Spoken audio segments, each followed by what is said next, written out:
This video is part of a series of 16 presentations by Crystal Witten, PhD, based on her book, Country Living. See the video description for availability. The free videos can be found as parts 361 to 376 at www.preparingforthetimeoftrouble.com.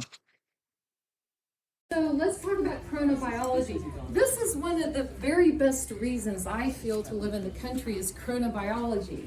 So living in the country kind of resets our rhythms and resets our clock. And ideally we go to sleep about a half an hour after the sun goes down. That means you would only get about 4 hours of sleep during the summertime here. So not a lot of sleep. But ideally, you go to sleep after the sun goes down and then you get up when the sun comes up. That's how your body is designed to operate. It's called a 24-hour circadian rhythm. And it's really important.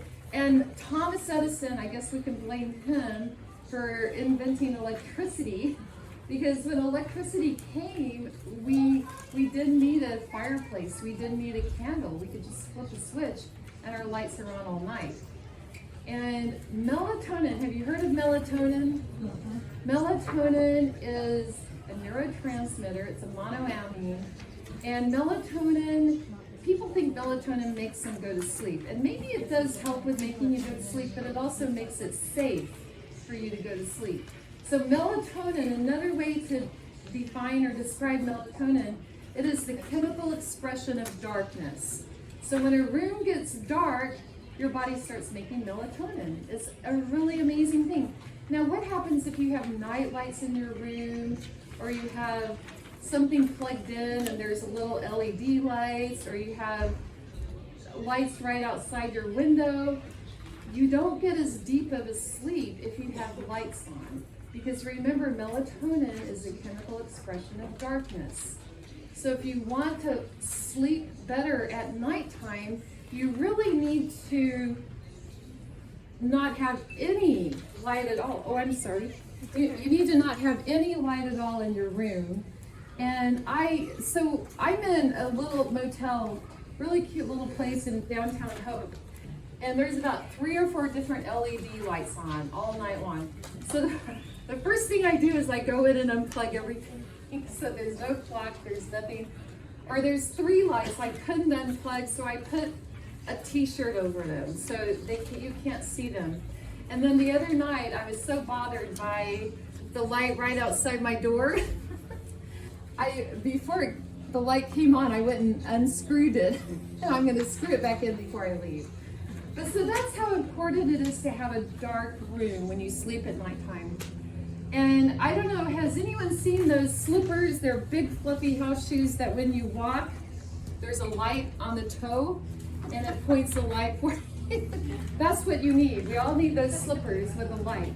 So, if you do need a light to get around and to see when you wake up at nighttime, it's good, get a little flashlight that you can keep by your bed or something you can tap. That's better than having a light on all night. So let's talk about some of the rhythms that we are part of. And keep in mind, animals can sense these rhythms. They probably even sense rhythms that we can't sense or that we don't even know about. So we have really given up a lot of what we know about chronobiology to our very modern lifestyle. So let's look here. There's a 24-hour rhythm, and about every 16 hours, we need 7 to 8 hours of sleep. So that's the 24-hour cycle. That's called a circadian rhythm, and that coincides with darkness. And then we have a rhythm that's produced by consuming meals. So this is kind of our stomach empties, and now our stomach is telling us, might make a growl. We might feel a little bit of a hunger pain. That's another rhythm that we are very much in touch with that one, right? So when we're hungry, we know we're hungry. Women have a 28-day cycle, and everyone knows about that, right? So I know that when I turned 47, my mom died, and I never had another period. So the stress of that, it just stopped. And I'll tell you what, that was a wonderful thing, actually. That was actually, I didn't have any hot flashes, anything at all. It just stopped. So for me, that was kind of an unexpected blessing, which I have appreciated. But for women, that can be a tough thing to have that 28-day cycle. There's a lunar cycle, which is 29.5 days. So we get a new moon every 29.5 days. There's a yearly cycle, 365 days. And there's tidal rhythms every 12.4 hours, and we have those calendars, tidal calendars. And our hormones follow a rhythm. And let me tell you about our thyroid hormone and vitamin D, because this is kind of an interesting rhythm. So our thyroid, which is this little kind of butterfly-looking gland in our neck, and I'm kind of pushing mine around. The thyroid actually secretes thyroid hormone in response to cold. So what is happening with our thyroid right now? It's resting. That's right. It's not getting a lot of stimulation because it's summertime. But what are we getting a lot of? We're getting a lot of vitamin D. Who said vitamin D? Smart people over there. I thought, yeah, a couple of you ladies said that. So in the summertime, vitamin D, we get out and we get a lot of sun and we get the vitamin D, and vitamin D really boosts our immune system. It really starts making our bones really, really healthy. So vitamin D does a lot of really amazing stuff. So yeah, we want to get the vitamin D, and that's when our thyroid is low. So vitamin D high, thyroid low. So in the wintertime, what happens? Thyroid high, vitamin D, we don't get out as much. And so thyroid boosts our immune system, does a lot of things. It's not the same necessarily as vitamin D, because almost every cell in your body has a receptor for vitamin D, but it also has thyroid receptors. So, and I believe, if I'm not wrong, I think thyroid receptors are on the nucleus of every cell. So thyroid is so important. People that, so again, it's very easy to kind of short circuit your thyroid, and that's something that I've done quite a bit with. I do a lot of thyroid exams. Almost everyone I talk to seems to need thyroid. And let me just give you three things. If you want to really shore up your thyroid, take 1 drop of Lugol's 2.2% iodine, Lugol's iodine, take 200 micrograms of selenium, and take some vitamin A once a week. Those 3 will help tune up your thyroid gland. So the other neurotransmitters follow a rhythm. So serotonin kind of has a rhythm. So everything in our body is tied to a rhythm, right? Which is amazing. So that rhythm, if we short circuit that rhythm in any way by our lifestyle, by not getting enough sleep, by drinking too much alcohol, eating too much sugar, these are all things that can short circuit our rhythms. There's also a very interesting cycle called the circumception cycle, and we're about to experience that tomorrow. It's a 7-day cycle, and I'm going to tell you quickly a story about how I kind of happened upon this experimentally. So when I was doing my PhD research at the University of North Texas with a pretty famous German researcher, we had a research platform. There were only 7 labs in the world that had the platform at the time I was doing this research. And it allowed me to actually study neurons in real time. So we would take a pregnant mouse, we would kill her, we would harvest all the babies. There's usually 12 to 16 babies, cut their heads off, I didn't do this, but I had to understand it. It's like, I am not killing that mouse. You seem very graphic though. Okay, so, but what we had to do in a baby mouse, it's not a hard skull. You just pull back like the meninges, and we went into the brain. It's so small, you're doing all of this under a microscope. And we would pull out a certain part of the brain called the midbrain. That's where I did my research. And then we would take the midbrain and blend it. And then we would put these electronic chips that were on glass, we would put them in a petri dish, put a feeding medium on top, and then put the neural cells in there. And what would happen, a brain that reflected, we would get a layer of brain cells that reflected what was actually in the mouse. And so we got all the cells, not just neurons, we got everything in there. And so we were able to actually treat these cells like, you know, one pregnant mouse could give us 400 experiments. So it was really a good use of animals and not having to use one animal for every experiment. So in that sense, it was actually pretty decent. But what we found is that most of the people in the lab were doing 3 or 4 hour experiments. They were doing neurotoxicology experiments. And I was doing epilepsy, experiments on epilepsy, experiments on Parkinson's, trying to get a mouse model, an animal model of these conditions. So I would keep the neurons alive for days and weeks. So, well, I say weeks. But I knew that when Friday night came, I was not going into the lab to feed, because you have to feed these cells. You have to feed them, check their pH, and make sure they're happy. And what we do is we recorded their neural signals. So every time a neuron synapsed, I recorded that and studied it, looking for patterns. And then, anyway, so the first couple times I did it, I said, well, I'm just going to let the experiment run till the cells die. And then I'll go in Saturday night and I'll clean it up and I'll get my data out of it and this and that. Well, the first time I did this, my professor was in the lab Saturday night. And he said, and let me just tell you about my professor. I won't say his name, but he was a very good atheist. And he liked to make fun of me. And I was a little bit older, and so he and I had been a professor, so we went back and forth quite a bit. But and so he knew about my Sabbath. He knew that I went to church on Saturdays. And when I came into the lab, he said, "Your neurons kept the Sabbath."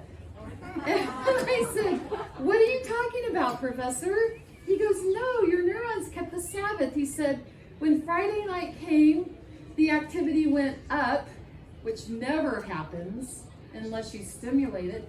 But I didn't do anything to him. The activity went up and it stayed up during the Sabbath hours, and then it crashed. And he said, "Did you come in?" And I said, "No, I didn't come in." And so it happened twice that happened. And we were in an inside lab, so there's no external window or environmental cues that could be happening other than my neurons were circumcepted. They were keeping a 7-day cycle. And it was just so interesting that they kept the Sabbath. Isn't that interesting? Beavers keep the Sabbath as well. Beavers keep it too. You're right. Beavers and the 7th-day ox, the ox kept it. And I heard honeybees, sometimes honeybees. My dog. Pardon? My dog. Your dog? Oh my goodness.